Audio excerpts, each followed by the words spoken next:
Bonjour à tous et bienvenue sur la chaîne YouTube d'Hattrick. Alors aujourd'hui non, on va pas parler de basket malgré mon maillot de Legend Zero Gibraltarines, qui a un petit accent écossais maintenant. On me dit hélas que je l'ai un peu entonné de temps en temps. Donc voilà, encore une vidéo, parce que je ne peux pas écrire de long pavé, je vous le rappelle, avec la sortie imminente de mon livre Galère Football Club, donc le 16 avril, je suis dans le rush, c'est très compliqué.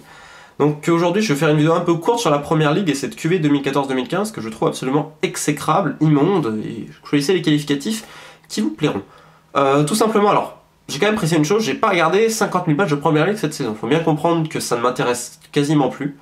On en parlera une autre fois en expliquant à quel point cette ligue est morte et qu'elle est vomitive. Et pourtant on fait du football britannique, on aime tous ça. Mais la plupart des clubs honnêtement, je pense qu'on devrait leur faire péter des bombes. Non mais je dis ça sur le ton on va dire un peu ironique, mais juste pour ce qu'ils font parce que ce sont des traîtres envers leur sport.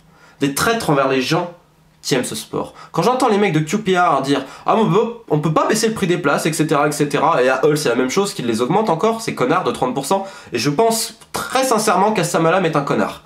Je le pense très sincèrement, j'en ai rien à cirer. Un connard c'est quelqu'un, selon moi, qui est néfaste et qui agit pour son propre intérêt. Le type il touche des droits faramineux, et il augmente les places, parce que quand monsieur a un caprice pour son logo et tout ça, et qu'on ne veut pas, le mec, en gros, il va taper, il va donner un coup de bâton. Bah excusez-moi, mais c'est un connard. Il n'y a pas d'autre mot à dire là-dessus. Appelons un chat un chat. Assam Allam, tu es un connard. Ça va faire bien. J'insulte un propriétaire de club de première ligue, c'est magnifique. Mais plus sérieusement, vous comprenez pourquoi je le fais. Maintenant, petite parenthèse, Stoke City, ils n'ont pas encore augmenté. Ils ont annoncé, on n'augmente pas le prix des billets, pas le prix des abonnements. Voilà, Stoke City, je le répète, c'est le modèle en première ligue. Au niveau de la direction, de plein de choses. Il y a peut-être Swansea qui va après, mais le modèle en première ligue, je sais que ça va faire bondir beaucoup de fans d'Arsenal, mais c'est Stoke City. Dans la gestion, dans sa manière de communiquer avec les fans, dans sa manière de pas tellement mettre de barre avec les médias, Stoke City, point. Newcastle, oubliez tout de suite avec Mike Ashley. Sunderland, ils virent des gens parce qu'ils chantent trop fort en tribune et qu'ils sont debout. Non mais on va où les mecs? QPR, j'en parle même pas. Cette ligue, j'ai du mal. Néanmoins, j'ai quand même regardé quelques matchs, j'ai un peu dérivé, vous m'excuserez, j'ai quand même traité un propriétaire de connard en vidéo.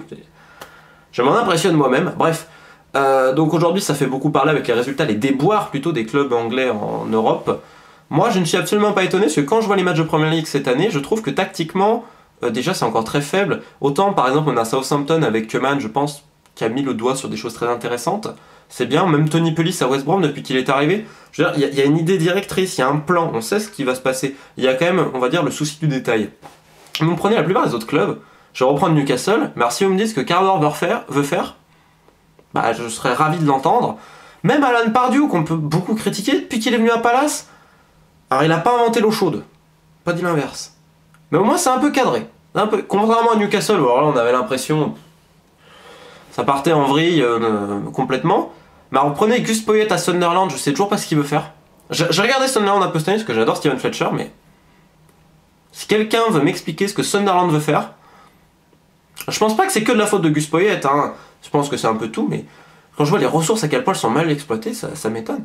Et je pense qu'en fait la première ligue, si elle a autant de mal cette année, c'est tout simplement parce qu'elle se remet pas en question, c'est l'auto-proclamé meilleur championnat du monde, comme si déjà on pouvait juger un football. Le football, il joue pas pareil en Angleterre, pas perçu de la même façon en Angleterre qu'en Espagne, qu'en Italie, qu'en Allemagne. L'impérialisme culturel, c'est très mauvais, et la Première Ligue, c'est tout ce qu'elle veut faire. Je le rappelle que, selon moi, c'est les relents de l'Empire britannique, parce que c'est quelqu'un qui colonise et qui cannibalise tout ce qu'il y a autour. Demandez en Irlande du Nord, en Écosse et au Pays de Galles ce qu'ils pensent de la Première Ligue. Ceux qui sont dans les clubs, vous verrez. Parce qu'à cause d'eux, c'est quasiment la survie pour tous ces gens-là, qui sont même plus professionnels, je pense en Irlande et en Irlande du Nord, où c'est très compliqué. Et tout ça, on le doit à la première ligue mondialisée de 92, hein, attention. C'était un genre de monstre. Même Nessie, dans le Loch Ness, je pense qu'il doit être plus joli. Au fin fond de ce loch où vous plongez la main, et vous la voyez même pas tellement c'est noir. Mais ça, c'est un autre débat. Donc pour en revenir à ce que je disais, je crois pas que la première ligue est le meilleur championnat du monde, absolument pas. Juste que je ne fais pas de comparaison si conne. De deux, les résultats ne m'étonnent pas du tout, parce que je trouve que cette année, c'est très faible. On se fait chier. Excusez-moi ma vulgarité dans cette vidéo, mais me dites pas que cette année, vous avez vu énormément de beaux matchs. Quelle équipe est enthousiasmante en première ligue cette année? Manchester United? Non. Manchester City? Non. Chelsea, à la rigueur, Chelsea, c'est vrai, il y a quelque chose. Vraiment, on sent qu'en plus, il y a une évolution depuis l'année dernière. D'accord pour Chelsea, allez.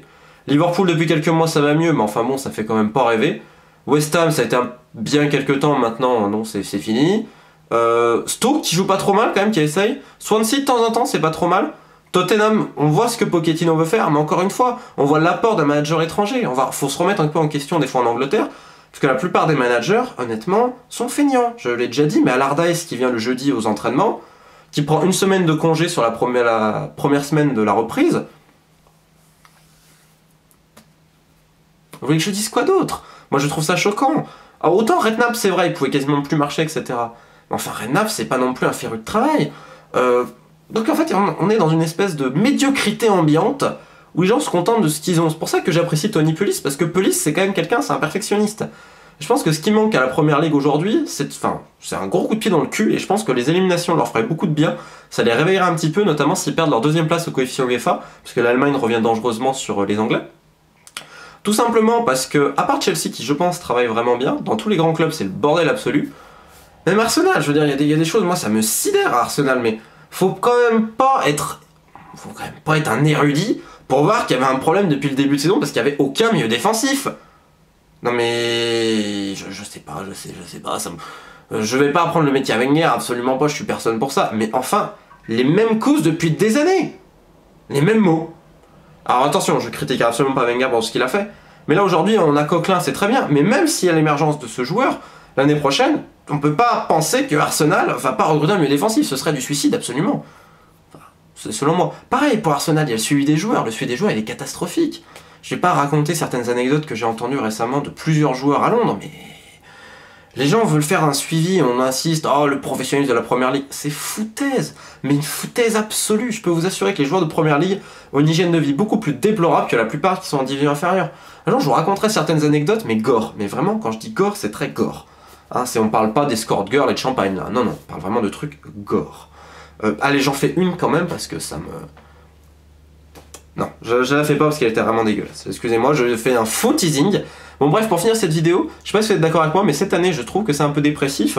Je pense que les éliminations mettraient un grand coup de pied dans la fourmilière pour une vraie remise en question. C'est pas seulement de la formation, c'est de la manière dont on forme. Et je pense que la première chose qui manque en Angleterre, c'est des managers. Pour moi, le meilleur manager anglais, il est en D2, il a Bournemouth, c'est Eddie Howe. Steve McLaren à Derby fait également du bon boulot. En première division, honnêtement, c'est limité, hein. Franchement, c'est super limité. J'ai pas l'impression qu'on a le grand manager anglais qui arrive. Même il y a une génération écossaise très moyenne. Quand je vois... ils sont tous fait virer, quasiment il n'y en a plus un. Mais Paul Lambert, franchement, ça me faisait pas rêver. Il y avait Steve Clarke que j'aimais bien, qui a pas de job. Je comprends pas trop, parce que Steve Clarke avec West Brom, il avait quand même... Il y avait du jeu, il y avait quelque chose. Pas compris ça. Il y a des bons managers qui arrivent, mais j'ai pas l'impression qu'ils sont anglais. Je pense qu'aujourd'hui, le meilleur manager britannique, alors qu'on essaye de braquer chez moi, c'est magnifique, c'est peut-être Brendan Rodgers. Alors je dis pas qu'il a tout bon, mais au moins, c'est quelqu'un qui est un peu couillu, qui est un peu innovant, vous voyez, qui essaye de réfléchir sur son boulot quand même. Il se remet beaucoup en question, peut-être des fois trop, mais je veux dire, il y a une vraie réflexion derrière ce qu'il fait. Donc je pense qu'aujourd'hui, on peut parler de lui, on peut parler également de Robbie Nelson, qui est un des deux écossaises à Heart of Midlothian, qui est un très jeune manager, qui pour moi est très très fort. Mais voilà, c'est un peu limité, et c'est pas des Anglais qui arrivent, à part Eddie Howe, je le répète. Donc voilà, c'était mon petit avis sur la première ligue cette année. Je pense que ce serait bénéfique, je le répète, une élimination des clubs anglais, peut-être pas de tous, mais en même temps, je vois pas comment certains pourraient se qualifier vu les immondices qu'ils nous proposent quasiment chaque week-end. Excusez-moi de penser, ils ne sont pas qualifiés en Coupe d'Europe cette année, que Manchester United, sur le plan du jeu... Merde. Pourtant, je croyais qu'ils avaient un des auto-proclamés meilleurs entraîneurs du monde. Merde, mais est-ce que le problème ne serait pas plus profond ? Entre la ligue qui se croit invincible, les arbitres, les joueurs, les staffs et tout ça, je pense qu'il y a grand temps de dégonfler la première ligue, et on le voit juste, je terminerai là-dessus, sur les résultats qu'on a eu en coupe, parce que le nombre de clubs de division inférieure qui sont passés là, alors je sais que le niveau est un peu hausse, mais c'est également parce que le niveau de la première ligue, il est en baisse constante, et si j'étais méchant, quand je vois certains clubs, notamment West Ham, qui faisaient des pieds et des mains avec QPR pour acheter Jormel Canabidic, merde, je crois qu'en fait le problème il est là, c'est que les gens qui dirigent ça, ils sont en dehors de toute réalité. Je vous souhaite une très bonne fin de journée.